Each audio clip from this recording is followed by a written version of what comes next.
Hi guys, 18 Dapper here and welcome to the latest match day preview. It's for this midweek fixture. It's Bradford City versus Doncaster Rovers in League 2. Let's get the video started.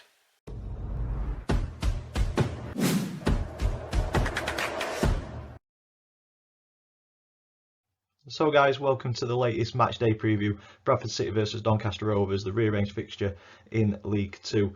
That's if this one goes ahead. If you're an existing subscriber, thank you so much for supporting the channel and continuing to do so throughout this season and the seasons past that we've been doing this. I do really appreciate it. If this video has brought you to the channel, please consider clicking subscribe if you do like this sort of content. And if you are new to the channel, this is a format that we go through match previews. We'll look at previous meetings between the two clubs, current form across all competitions for both clubs. I choose a Doncaster Rovers player to say a few words about, and then I choose the opponent's one to watch. But as I always say, you know your club much better than I do. So if there's somebody else who should be involved in the conversation at that point, get them in the comments down below. And then we finish the video with three predictions: a predicted team lineup thanks to FanHub, the predictions league table that me and the family are doing, and then the score prediction, the all important score prediction at the very end. So without further ado, let's get into previous meetings on this one. Bradford and Donny faced off a total of 89 times in our history. Rovers coming out on top on 28 of those occasions, Bradford winning 36, and we've shared the spoils on 25 occasions. So it's looking in Bradford's favour at the minute, as it so often does. Every single time I'm doing this, I very rarely say it's in Donny's favour, which just shows how poor we are as a team. It's frustrating sometimes. And also, looking at the more recent five, it's not good reading for us Rovers fans. Winless in our last 5 meetings. So we jumped back to 2020 in the league trophy, and that was 0-0 draw. And then we faced each other in the 2022-23 season in League 2, and it was 0-0 draw in the season opener, and then a 1-0 defeat later on at the Eco Power Stadium later on that season. And then earlier this season, on Mad Friday, it was a poor performance from the Rovers, which saw us comprehensively beaten 3-1 at home. And then at the back end of January, in the league trophy once again, much better performance, but still on the wrong end of a scoreline, and it finished 1-0 at Valley Parade on that occasion. So some wrongs need righting. Hopefully tomorrow night is the game where we get that elusive win that we've not had in the last 5 meetings, and make the stat at the very top look a little bit better with 28 wins out of 89 compared to Bradford's 36. But Bradford in decent form. If the game does go ahead with their pitch, we will see what the performance is like and what the result turns out to be at the end of Tuesday night. Current form, tough one to call on this one as well. Doncaster with a win, a draw, 2 wins, and then more recently a defeat the last time out. Bradford, exact same form as us, apart from one of the results has switched. So we'll start with a draw, 3 wins on the bounce, and then a defeat the last time out. Our run of form was ended on Saturday at the hands of in-form Walsall. They went 5 wins on the bounce after seeing us off 3-1 at their place. And from a performance point of view, we weren't great. We saw more of the ball, but did very little with it. We had 6 shots, 5 on target. Walsall had 10 and 4. They were much more clinical with their chances that they had, much more clinical with the 29% possession that they had as well. So yeah, we saw much more of the ball but did very little with it, which is frustrating. Got back to 1-1 and then just didn't look like going on and taking the game by the scruff of the neck, and ultimately fell to a 3-1 defeat.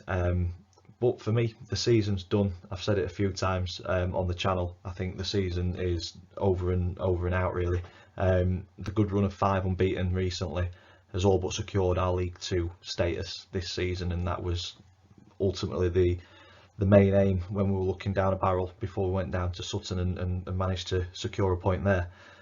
So yeah, League 2 status all but mathematically confirmed at the minute. We need to get points still on the board, so wherever possible it would be nice to see us put some points on the board, and there's a couple of home games and a couple of away games where I think we can get those points to make it mathematically certain that we are a League 2 club next season. But yeah, there's a lot to do between now and the start of next season to avoid being in this position again really. We don't want to be. There's 21 or 22 players out of contract this summer, There's not many I'd want to keep, to be honest. Performances have not been good enough, or they've been on the treatment table, which is difficult. We've got a squad of 35, and we've struggled to put the same team out every single week this season. So yeah, there's big changes I'm expecting in the summer at Doncaster, and hopefully they're positive changes for next season, and we see a much more positive performance and positive results on the pitch. But yeah, that's where we're at. On to Bradford though. They've had a fairly mixed season so far. Poor start under Mark Hughes, but an upturn in form since Graham Alexander's come in sees them 8 points away from the playoffs, with 2 games in hand over Gillingham, who are the team in 7th at the moment. Mentioned it already. Not sure if this game's going ahead. The video will go out, but we'll find out probably closer to the game if the pitch is playable or not. But persistent problems with the pitch. The fans say it themselves. Few games postponed already. It's something for me that a club of Bradford's size should be looking at improving. It's a fundamental part of playing football. You need a pitch to play on, and like I say, a club of their size should have an immaculate pitch, irrespective of where they are in terms of being in a valley or whatever.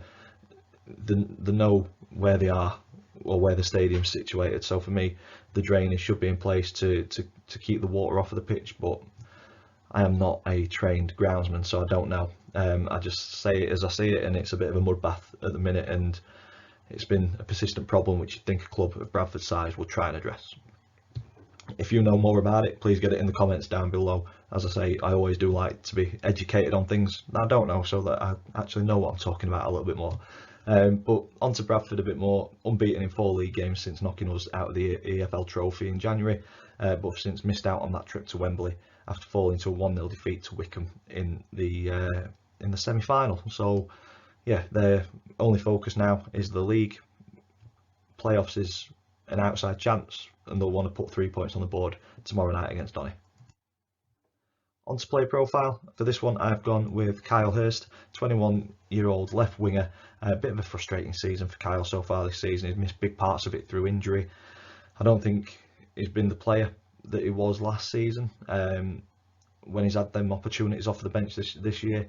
I don't know if that injury has kind of impacted his confidence on the ball or whatever. I just don't think he's been quite the impactful player that we saw last season. But he does seem to be starting to find his feet again, though. He's got 2 goals in his last 3 appearances, so I'm hoping that Grant is starting to bring out the best in Kyle that we saw bits of last season, and hopefully we see more of next season. An injury-free, fit Kyle Hurst is a potential problem for League 2 clubs. Moving on to the opponent's one to watch. So as I said at the start of the video, you know your club much better than I do. So if there's somebody else who should be part of this conversation, get him in the comments down below. But I've gone with the obvious one because he always scores past us. It's Andy Cook, 33 years old, centre forward, over 540 appearances in his career, over 200 goals and 47 assists. He is a bit of a League 2 cheat code, isn't he? You know you're going to get goals with Andy Cook, and especially against Donny. Anything in the air at the minute, crosses in the box, set pieces, we've looked suspect all season. So when you've got somebody of Andy Cook's calibre in the air and in and around the box, is an absolute bully. I'd love to see him in a Rovers shirt, but I don't think we ever will. But I'm sure we'll see him score past us again, if not tomorrow. If Bradford are in the same division as us next season and Andy's still part of their squad, I'm sure he'll get 1 or 2 goals past us next season.